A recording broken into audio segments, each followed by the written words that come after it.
hit it with the right amount of shape on it, and it hit the crossbar and went in. So it was still one of the best feelings I've ever had. I felt going into that tournament I was the best player in the world. It's probably one of the only times I've felt that. So I was looking for clean in the stands, and I heard the scout's voice next to me. "All right, lads, your bird's up there." Well, today is a bit of a different episode of the Wayne Rooney Show, because we are going to not talk about the present, but we're actually going to reflect on some of the big moments, the big matches from Wayne's career, and test his memory a little bit. And myself and Wayne and Kay are still joined by Adam, who joined us last week. Only one place to start, really, isn't there? Everton 2, Arsenal 1, 2002. In case you don't remember that one, I think everyone in the world remembers that one, don't they? Yeah. Remember the name. Wayne Rooney! 16 years old, announced yourself onto the stage. Talk me through all of the emotion in the build-up and kind of what you thought about it all. Yeah, just coming up against Arsenal, and players I've watched over the last 3-4 years, and Henry and Sol Campbell, Seaman, Vieira. So coming into that game, being on the bench, I always remember the two teams lining up in the tunnel, and the subs would walk out, and at Goodison, the tunnel's really narrow. I remember walking out, and I couldn't believe how big the Arsenal players were. They were huge, like even Henry's big. They were massive. I think there was Gilberto, Sol Campbell, there was Seaman, everyone. They were massive. So I remember going out, and then I think they were 32 games unbeaten or something. It was. So on the bench, and then I come on. It was 1-1. I come on with 15 minutes to go or something like that. It was. And I got an opportunity. Thomas Gravison just helped it on. It went high, and I remember Sol Campbell backed off. I took a touch, and Sol Campbell backed off, and I knew straight away. I turned. Were you surprised he backed off? I don't know. I don't know if he knew too much about me, to be honest. And I'm sure he'd seen clips of me and probably knew I was quite quick. But I was still a good distance out. And so he backed off. As soon as he backed off, I knew I was going to shoot, and hit it with the right amount of shape on it, and it hit the crossbar and went in. So it was still one of the best feelings I've ever had. Did you know as soon as it left your boot that it was going in? Yeah, and then to score, I wanted to score while I was 16, and that was my last game. It was October the 19th. Why were you so desperate to score when you were 16? He was the youngest at the time, and then No, James I wasn't. Milner broke it. Yeah, I was the youngest in the Premier League, and then James Milner broke it. Same season. Then James Vaughan broke me one for Everton. Yeah, but nobody remembers those goals. Like that one was iconic. I scored, then Milner broke it, then I scored in Euro 2004 against Switzerland, then a Swiss player broke it. So now Harry Kane's taking every record off. So, but no, it was such a... I always remember after the game, we were in the dressing room, and at Goodison, when everyone stood up, it was all wooden seats, and it was an old stadium. You could hear everything in the stands, and I remember being in the dressing room, and all the crowd stayed, and they were singing, and it was like all my family were there, and I remember sitting in the dressing room, so it was such a proud moment. Was it even more special because it was against Arsenal, and like David Seaman was the England goalkeeper at the time and stuff? Yeah, probably Seaman obviously watched him all throughout the 90s, and then to play against these players at that moment, obviously you get used to it the more you do it, but to come up against some of these players was mad. It was, you didn't ever think you'd do that. And then after the game, went back to met my mates. Could you even get out the stadium? I'm imagining you trying to leave the stadium. Yeah, you must have been mobbed. And obviously I weren't driving then, so my mum and my dad took me home, and then they went straight to the pub, and I went and met my mates, and we were playing again on the street. It was right outside Clean's mum and dad's house. It was like these garages. Your life must have literally changed. Yeah, it did. There was 2 moments where it changed. There was that goal against Everton, and then my England debut, which was in February 2003. I think it was my England debut, and them 2 moments. I think the goal against Arsenal changed it massively around Liverpool and locally, but then the game against England changed it probably around the UK. And I remember after the game, I went home, and I remember the Adidas, the tracksuits, like Hayek had them, and I remember the day after the game, I walked out in a France tracksuit.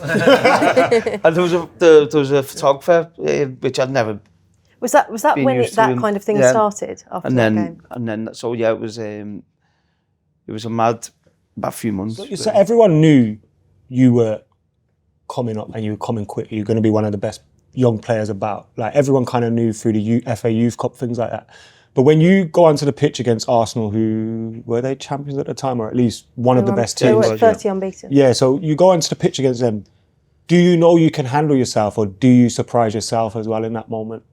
No, I knew physically I could handle myself, and then it becomes about your ability or your temperament, or how can you leave an impact on the game. But I knew physically. I think the boxing helped massively. Doing all the boxing training when I was younger helped massively because after doing the boxing, my legs grew, my hips, everything, grew really strong. So I knew at 16 I could handle it physically, and then it was whether I was good enough. Can you remember what David Moyes said to you just before you went on? I'd imagine it would have been just go and enjoy it. Is that the kind of thing he would say? Yeah, I don't think he never put too much pressure on me, and I used to argue with him even at that age, because I started the first game of the season against Tottenham, and I started the first few, and then he left me out at the derby at Anfield, and left me on the bench, and I just couldn't get my head around it, and I remember having an argument with him over it, and so even then I was always competitive and wanted to play every game, and I felt I was better than the players who were playing, and but you don't realise why he's doing it. He's obviously doing it to protect you as well, but at that age you can't see that. He's just like that.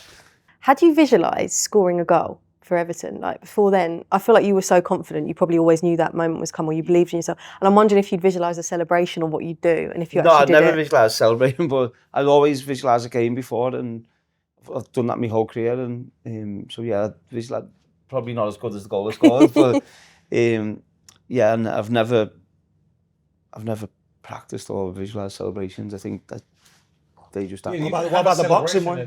Was that? No, that was just pure impulsive. I scored, and then I don't know why I done it. It just come to me, and so that was it. So I've never really practiced. I used to knee slide a lot, but again, I've done a few cartwheels and stuff. But you just scored, and that emotion. The one at Ibrox that flopped, did it? And you just ended up on your back. It's wild, isn't it? Because none of us sitting here are Evertonians. You guys are Man United fans. But I still remember where I was when that goal was scored, and it feels like it's such an iconic piece, isn't it, of Premier League history. The goal at Ellen Road as well sticks out. Yeah. Was that the second one? Yeah, well, that was the first time Everton won at Ellen Road for 50 years. Was that one where all your family were in the crowd? Yes, and as I've scored, the fans have jumped on, and then as they're there, I've seen my mate here, my uncle here.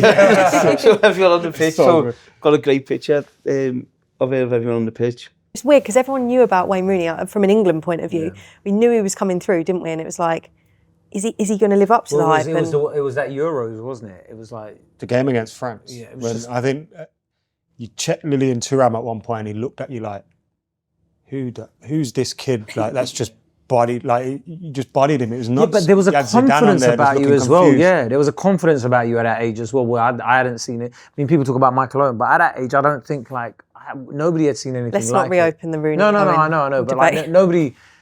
I don't think anybody saw anything like it. Like the way you were moving. I think in that tournament there wasn't a player in the world playing as well as you were. Yeah, no, I felt going into that tournament I was the best player in the world, and it's probably one of the only times I felt that, and I did feel that, and I had the confidence, and when I first got in the England squad, of course you're a bit quiet, and you're trying to settle into this environment, which from Croxteth have never been around.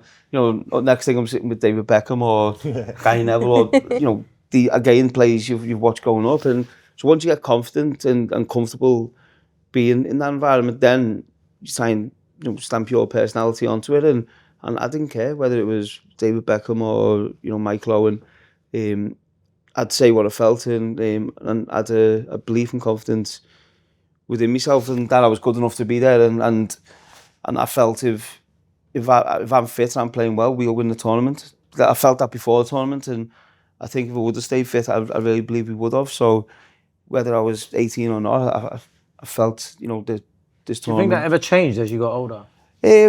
when you get a little bit older, because you think you're not physically as good as you was like towards the back end of your career, but no, I think then when you go to Man United after that, all of a sudden now we've got Cristiano there, we've got Scholes. He was at England as well, but not playing the way we wanted him to, or positionally where he wanted to.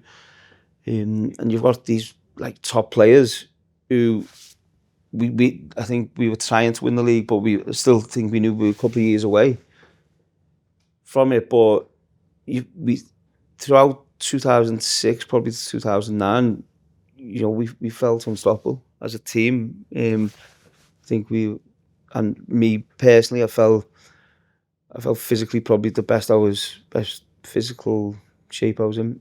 We touched upon England and Euro 2004. Can I take you back to the Croatia game? Because, of course, it finished Croatia 2, England 4. You'd already scored twice going into that match, but that match was all about you, really. Can you remember how big a game that was going into it? Yeah, because obviously we had to win to go through, and Croatia are always a tricky team. They always have been a difficult team to play against, and that was a good Croatian team as well, wasn't it? And quite stubborn defensively, and the little tricks and how they try and hurt you. Obviously no VAR as well, and they stamp it on your heels and stuff like that. And yeah, I think we played really well. Scored a couple of good goals. Remember the first one, Scholes, he just laid it to me. I think the keeper could do a little bit better actually on that one. And then the second one, I played 1-2, McKola, run through and give the keeper the eyes. And yeah, it was a good game. It put us into a good place going into the quarterfinals. Were you aware of the attention on you back at home? Not really, because they used to put some of the English channels on your TV in your room. It's obviously changed now where you've got all your laptops in. And where they used to put some of the English channels, so every now and again, and I never really used to turn the TV on. You turn on now and again, and you'd be on BBC News or whatever, and you see people in the streets and with all these masks and all. It's like, what's going on here? So yeah, but yeah, and you're aware of it because I knew what it was like in '98, especially, and 2002 as well. What I was like at home, and I was as excited as what them fans were. It must be so weird though, going from being that fan to then being the man causing the fans that emotion. Yeah, well, that was a 2-year period. So yeah. In 2002, I was at home as one of the fans, and in 2004, I'm there. And remember, in '98, I remember going out by my nan's house on the street and pretending I was Michael Owen, and then I'm playing up front with him. And so it was strange. It was a strange feeling, but quite quickly you adapt, and you have to adapt to it to show yourself. It was a wild England team, wasn't it? Yeah, I think just that era of football, there was like so many great teams. I think every side at that point was quite stacked. Looking back on it, like people have been doing it with the 2006 World Cup at the moment, and it kind of looking at all the stars that were there. But 04 was the same. James, Gary Neville, Campbell, Terry, Ashley Cole, Beckham, Gerrard, Lampard, Scholes, Rooney, Owen. Didn't win. It was crazy, isn't it? Thanks for but it's just like, have all those players and to not win a trophy is nuts. And then you look at like Greece. The Champions League final. The Champions League final in 08 was United Chelsea with some of the best players in Europe who were all English there, and England didn't qualify in 08. We didn't qualify, no. Which was like, you just think of that, it's nuts. Yeah, that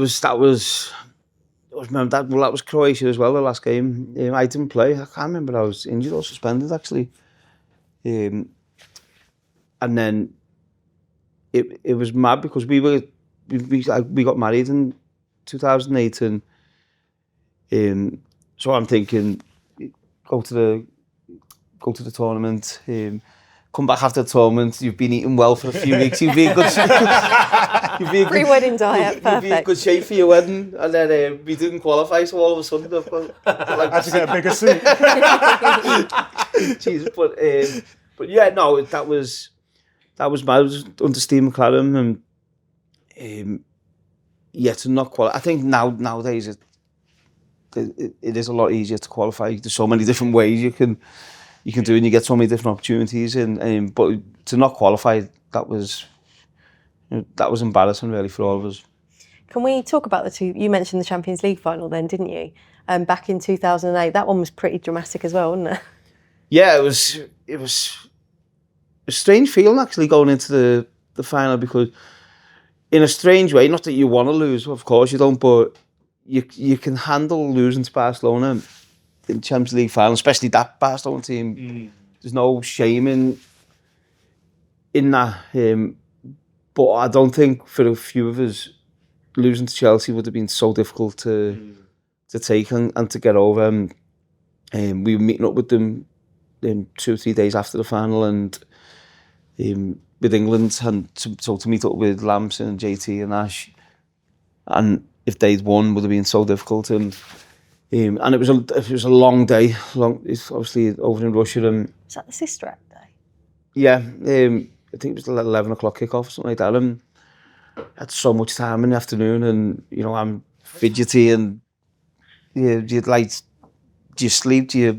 When do you eat? I was going to say, what time do you get up? Like, if you know we had loads of, so we had get up, have breakfast, then you'd have lunch, then you'd have a snack, then you'd have your pre-match meal. It's just non-stop. Sorry, but this whole conversation just reminded me of one of your classic tweets.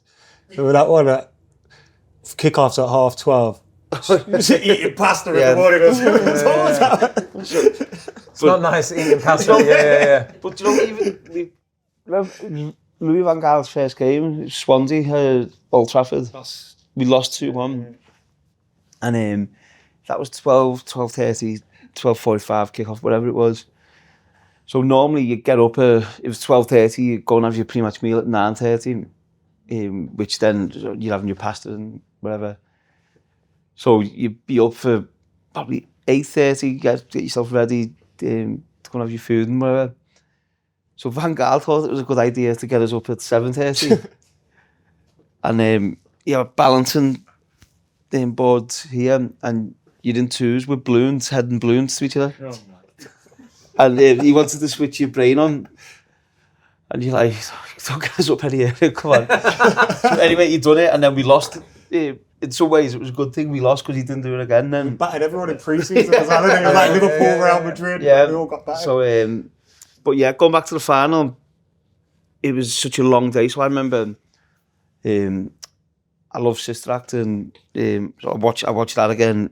So I'm just trying anything to take my mind off the game, really, and that was it. And then I always remember the manager's team talk was so inspiring in terms of talking about the poverty in Russia and how lucky we are and stuff like that, which really stuck with me, because it was nothing about football, and I think that was his biggest strength, how he connected with different things. And I remember driving into the stadium, and you're seeing people on the streets, and then obviously the weather was terrible, and it was a dramatic game going to extra time, and then winning was, what we'd, you win Premier League, which was great.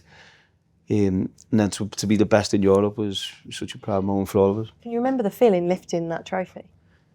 Yeah, it was mad, because it was, there's a lad we know from Liverpool, and as we're on the pitch and walking around, I think we've collected the trophy and got our medals, and so walking around, so I was looking for cleaning the stands, and I heard the scout's voice next to me. All right, lad, your bird's up there. I was thinking, who's that? Turned around, he's got a photographer's suit on. The lad I know. So he's obviously blagged his way on the pitch. So I was laughing. So then in the party, the security to get in the party, obviously being in Russia was mad. So we're in there, and the next thing I see him walking around as a waiter. What a man. He's got into the party as well, so he's getting pictures with all the players. And I was laughing. I was thinking, he's done well to get into it. No, but it was a weird, celebration, which, it was a release for all of us. And then I always remember Alex Ferguson stood up and spoke about how proud he was of the players, and praised the players' families as well, and stuff. And then said, enjoy tonight. And it starts now for next season. And just that mindset, mentality was, which, you know, that again, just little things he'd done and said, and he knew when to do it. It's always interesting because anytime anybody talks about Sir Alex's team talks, they're never about football. It's always something like something completely unrelated, but it galvanises the squad to go out and play. I think what makes you think, because we can all talk about football and you do all your meetings on the opposition, but I think if something makes you think a little bit outside the box and appreciate where you actually are, I think that was the genius in him. What are your memories of that final? Because you must have had Chelsea supporting mates, so it must have felt even sweeter. Yeah, I went to every home game that Champions League run, but I didn't go to the final, so I watched it in Manchester in the Palace Hotel, and it was the 21st of May, and my birthday is the 22nd, so... Make or break I birthday. was absolutely writ off by midnight, but no, it's just one of my favourite memories ever, and the thing that I can remember is during the penalties, I was just basically on the floor because I could see John Terry walking up and just thinking, oh, we're going to lose it, and of all people to score the winner, it's going to be this guy. And to see him slip in that moment was just... What's going through your mind at that moment when he slips? I thought that was it, done. I've practiced penalties with John Terry over the years with England, and I've never seen him miss. And technically he was really good, and so for him to slip, and then go back to before we flew out to Russia, Sir Bobby Charlton come in and spoke to us, and I spoke about this before, about knowing the history of the club, and there's little things which happened. He spoke to us and give us his term of events, what happened in the 58 air disaster, and I think he got really emotional, and it was the 50th anniversary of that. So I think we had a feeling, and even if it was something which just gives you the belief that you're going to win, we had that feeling that we weren't going to lose for him and obviously for the families. Okay, let's fast forward then to 2011 and one of the most memorable matches in Premier League history, I think. Manchester United 8, Arsenal 2. A hat-trick for you, Wayne. That was a huge result. It sent shockwaves, didn't it, through football, I think? Yeah, it was a big result for us, I think, because we had such a young team then playing as well, and a few new players coming into the team. And to beat Arsenal 8-2 it was weird. And I remember Ashley Young claiming 2 assists for me, 2 free kicks. Because I just rolled it, he stopped the ball, so he claiming assists. But there was some great goals, and Harry scored a great goal in that game, and it was such a weird feeling. It didn't feel right. Yeah, I was in the stands for that. It was like this isn't. Am I dreaming? It was like the Roma game where you're kind of going, wait, this isn't really happening right. Yeah, it didn't feel right in some way. I think the young lad didn't. Even the team we had Nanny Anderson, Cleverly Young, which was a weird midfield. When you look at the starting lineup, it just looks insane. We thought Cleverly was like Iniesta or something like that. And then you had yourself and Welbeck up top. Like it was just a completely new team, and we'd only moved 2 years after the Champions League final we had one in 11 as well, but it was 2 years after the 09 final. Yeah, it was. The team was completely different. Yeah, that's what I mean. It was such a young team as well, and I'm not sure. I might be wrong. I think I scored a hat-trick before that game or after that game, because I was going for 3 games in a row, scoring a hat-trick. The third one was Chelsea, which I didn't manage to do. Whatever, but yeah, it was such a strange feel. It was good. It was brilliant feel, and it just felt like every time we could going forward, we'd scored. Youngie scored a couple of brilliant goals. He did that a few times because he did it at, I think it was White Hart Lane as well. I think we won 4-0 there, and he just cut in and always just bend it in the top. Yeah, he scored a couple of great goals, and then I was hoping to try and get a hat-trick of free kicks as well, and I had another chance and I just missed. But it was a hat-trick of set pieces because I scored a penalty and 2 free kicks. Not bad, not bad. What can you remember of that game? I was in Edinburgh at the Fringe Festival, and I was watching it, and I think I missed the first few minutes of the game, and then when the goals kept going in, I was like, I thought it was like a replay or something of like. Also, his goals look the same. Ashley Young's goals look the same. And he's like, wait, yeah, goal. Yeah, exactly. And then, but it was insane. Like I was just like terrorizing every Arsenal fan I knew, like texting him going. You have like, to after a result. Yeah, that, yeah. don't you? Also, it was so close to like the Wenger. Well, it was Wenger Fergie still, wasn't it? Yeah, so we yeah. had that. That's why it was such kind of a big result. I And think, you had that wasn't bit it? where Yeah. Wenger was kind of Yeah, stood you on set and everyone was just chanting at him, innit? It was. What did Sir Alex say after that? That's when he started praising Can't remember Wenger, that. didn't Can he? That's where they became friends. And you're like, Yeah, he's like, oh, you're all right. No, he's obviously Man United Arsenal is such a big game, and you go back to when I first signed them before. Obviously, I was there in what had happened with Rude, and then obviously when we played the year after, there was a fight in the tunnel, and the manager gets a pizza thrown at him, and so there was a lot of, and the Roy Keane Vieira, so there was a lot of history and tension between that fixture and that year. To win 8-2 against Arsenal was surreal, and almost it felt like we were almost dismissing them as title they weren't contenders. serious anymore after that. Yeah. But yeah, that team. When you look back at that Arsenal team, it wasn't full of like superstars. Like Well, they had Van Persie. They had Van Persie and Walcott. I think they both scored. So they had Robin missed a pen, some didn't good he? players. Yeah. We had De Gea with good saving it. Yeah. Last time he saved the penalty, I think. Yeah, but it wasn't like a vintage Arsenal side that you were like, oh my god, like.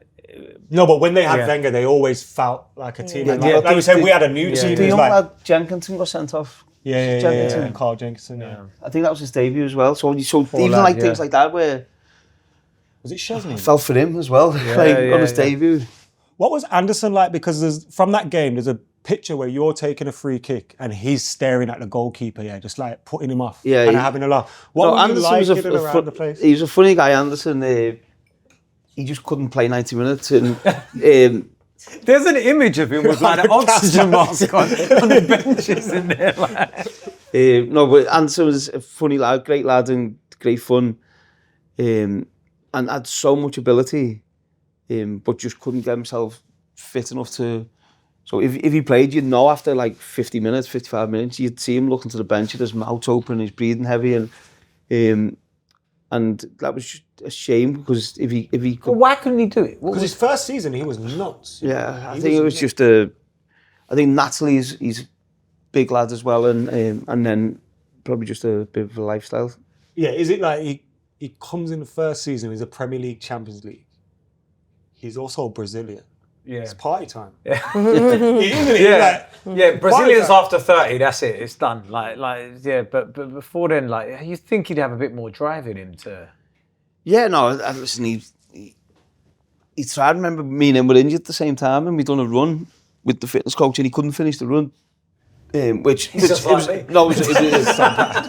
a tough run. It was a very tough run to do, but he couldn't finish it, and then the manager would always tell players, and Chicharito always one you do it a lot with, and you play in 3 or 4 games time, and then he'd tell Anderson, and then he'd play like against Liverpool away or something, and then so we knew 3 games in advance that Anderson was going to play against Liverpool away, and in the end, but you go into the manager before the game, so you could talk to the player. But it's interesting because didn't he live with Cristiano for a bit? Like I can't imagine like living with Cristiano. I'm not sure, but no. But listen, I think naturally as well, he struggled and he had to work a lot harder to try and keep his weight down. I was very similar from that point of view, and obviously he found that really difficult.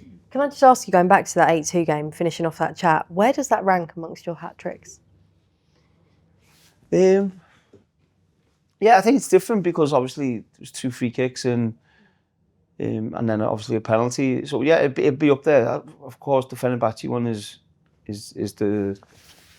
my favourite one. Obviously, my debut for Man United. But yeah, no.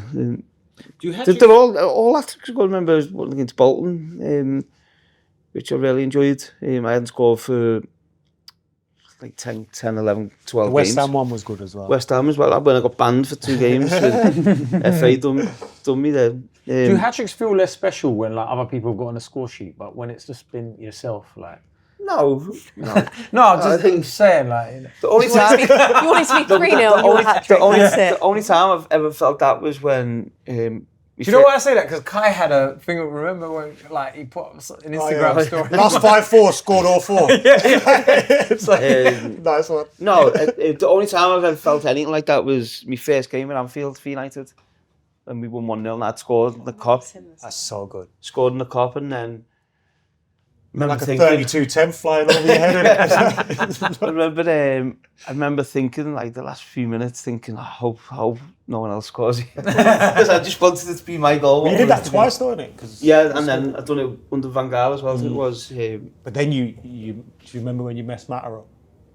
Well, Matter should have had a hat trick. You took a pen and missed it. Against Liverpool? Yeah. Did that happen? I remember that right. My memory doesn't usually fail. No, I did miss against. Because we were 2-1 up, Van Gaal, Juanfield, Matters on... At Anfield? Yeah, Matters on a hat-trick, and I swear you took the penalty and missed it.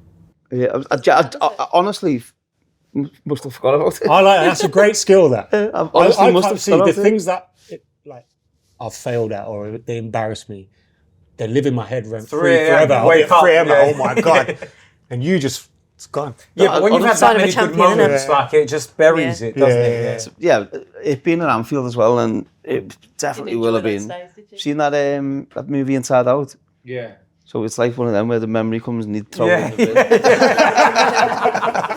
All right, let's move on to a better memory then. Stoke won, Manchester United won in 2017. Might not sound too exciting for some, but what happened in that game? Yeah, no, obviously it was the day I got the record. For Man United, so a game, really proud moment to be the record goal scorer for such a big club. Had you been desperate to get there? Because everyone was counting down, weren't they? Do you know what? I think it was everyone else was. Every game. And it was the same when I got the England record at the time. Everyone else is more focused on. I was just wanting to play, and when I scored, I was wanting to get the ball back to go and try and win the game. And but what was really nice after it was Bobby Charlton come in, Sir Bobby come in and congratulated me in the dressing room, and he was there for it as well. And I think that was a really nice moment for me as well. So yeah, it was, it's a great free kick as well. But standing over the free kick, are you thinking about it? This is your opportunity. No, you just trying to hit the target, and to be fair, give Mourinho a lot of credit for that, because normally I'd from that distance I'd probably try and cross it to the back post or whatever. Mourinho used to always tell me to shoot from them areas, in fairness, and so I did. I think it was Lee Grant in goal, and it's gone over him and gone into top corner. So. Can you remember that? Because it must have been, for United fans, it must have been... I was at Britannia, and I think your last goal was at White Hart Lane, wasn't it? In the last game at White Hart Lane? That was the last ever goal at White Hart Lane, man. Oh, I was at that it was the last game. I was at the last game at White Hart Lane. And then I was at the debut, so that I've was been the one fortunate record to that Kane can't get off me now. Yeah. He'd scored the second goal, I think. So he would have been the last ever. It was 3-1, wasn't it, or something? I think 2 or 3-1, but he would have been the last ever goal scorer at White Hart Lane. Yeah. So I nicked that one off. Yeah, got there in the end. Yeah. But no, that was the record was huge, important. I remember I made a video at the time about it because I don't think we managed to realise what we had just witnessed. Like, obviously, I've grown up kind of being a nerd and learning about Sir Bobby Charlton and all these great players that played for the club. But then I got to witness someone breaking that goal-scoring record, and not only breaking the goal-scoring record, but winning every single trophy along the way. Once you won the Europa League, the set was complete. And I think we kind of, not just saying this because it's here, but like obviously is an icon, like a legend of the club, and not just that of football. And I think we kind of forget and maybe took it for granted a little bit, because in this he came through, broke through, and everyone was like, well, he's going to be the best. But nobody really lives up to that usually. And he managed to live up to the talent, live up to the potential, and deliver upon it. And then to see it kind of just happen, I think. Do you know what? That record is so hard to get as well. And you think about it now, like that's you were joking about how many of your records other people have like broken, but that one's not getting broken anytime soon. I remember counting down with Marcus Rashford. Like, 100 goals to go to the record, or like, because you think he's going to be there forever, and it's like he's not. It's difficult. Yeah, no, it is tough. It depends where you're at, doesn't it? If you look at Highland, he'll be at that number soon, whatever. But well, you can't get there when you're do you playing think 40 you'd score games. more goals in today's game? yeah, today's game. I've said this before. I don't think defenders can defend him. And forwards, you're not asked to do. You're asked to wait around the penalty area and be ready to score, which is a skill. And so I'd struggle to do that in terms of I want to be in the game, but I think the game there's so many more chances in games now, and so yeah, I think I'd score more. Where do you place that in terms of your achievements as well, being the record goal scorer? Because as you've just said, you've achieved it all. See, I prefer the trophies we've won. I've always been a team player, and that's what my memories of winning trophies is, and celebrating with your teammates is, they're really special to me. And then obviously to be Man United was England for a period. To be Man United's record goal scorer, of course, from an individual and a personal point of view, it's beyond my wildest dreams. That's why I find it crazy when people kind of suggest you could have done more. Obviously, maybe you could have won a trophy with England, but to suggest you could have done more when you ended your career as United's greatest goal scorer, England's, and all the trophies, I mean, completely. But what was a great moment, like we spoke about Michael Carrick before, is me and him both won the Europa League together. I know we didn't play big parts in the game, but we both won the Europa League together, and then both, we won everything then. Was that in your mind? You remember the FA Cup game when we went down and you ran this mad run to set up the equaliser? Yeah. Was that in your head, like, I haven't won this FA Cup? Yeah, so we'd lost 2 and like my head was gone when Palace scored, and so you're just doing everything. There was the one against Everton as well in the semi-final where Lukaku's come round, keeping ran back and cleared off the line. It was like you have something inside you, which is like we're not losing this FA Cup this year. And then again, that was me and Carrick lifted the trophy together, because we were the last 2 from probably the golden era, the team before, and so that was important to me that we lift that together, and then obviously finish with the Europa League. So it was it's great to be the 2 players who've done that. What are your favourite Wayne Rooney moments? His debuts always stuck.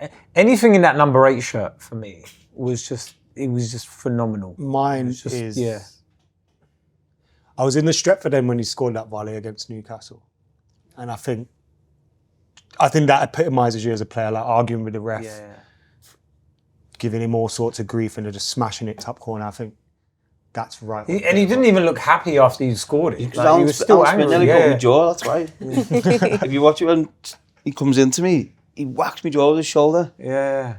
And I was injured. I was starting to get sheer a book. Just belly on was going to come on for me. It's all them. There's a lot going on in that moment, wasn't all there? them just made me angry. Yeah.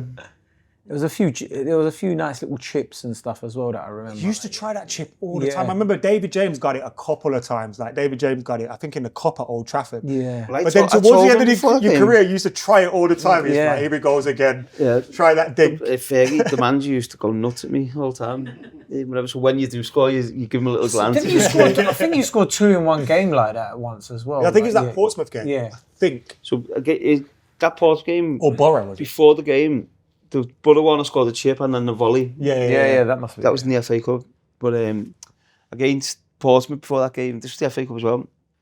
Remember before the game saying to David James, I'm going to chip you today. And then I'd done him. And then after the game, I was thinking, stay away from him because he's Did you actually think about stuff like that before a game? Like, did you so when you said that to him, you're thinking, yeah, it's going to happen, or yeah, because I always tried and training with England against him all the time. And he used to have a go at me for that. So before the game, he said, I'm going to get you today. Whatever. And then, but you obviously analyse the keepers as well. And so when I've tried shots from the halfway line, there's reasons which I've tried it, because I know some keepers who, nowadays, keepers are way off the line. So it's on quite a lot nowadays. But I used to always know the keepers who were a little bit higher, and sometimes didn't even have to look. I'd try it. And obviously I got a few in the end, but again, the manager. I tried that I played in a reserve game for Everton against Man United. I tried it then at Old Trafford. Is this your second spell at Everton? No, Oh, the first one. when I was 15 or 16. David Main, I know, centre half, and I tried it then. So it's something which I've always looked for. I feel like there's a fair few podcasts we can get out of this at some point doing the rest of his goals. It's just ridiculous amount. Adam, thank you for being with us. It's been brilliant to have your input. I wore a shumper as well because I seen Wazza loves them, so I thought I'd get a shumper on for him, get a haircut. And You're a trendsetter. Just shumper. Practical and stylish. Thank you, as always, for listening and watching the Wayne Rooney Show. A reminder, you can see all of the episodes on the BBC Sport YouTube and iPlayer, or you can listen on BBC Sounds. I'll see you next time.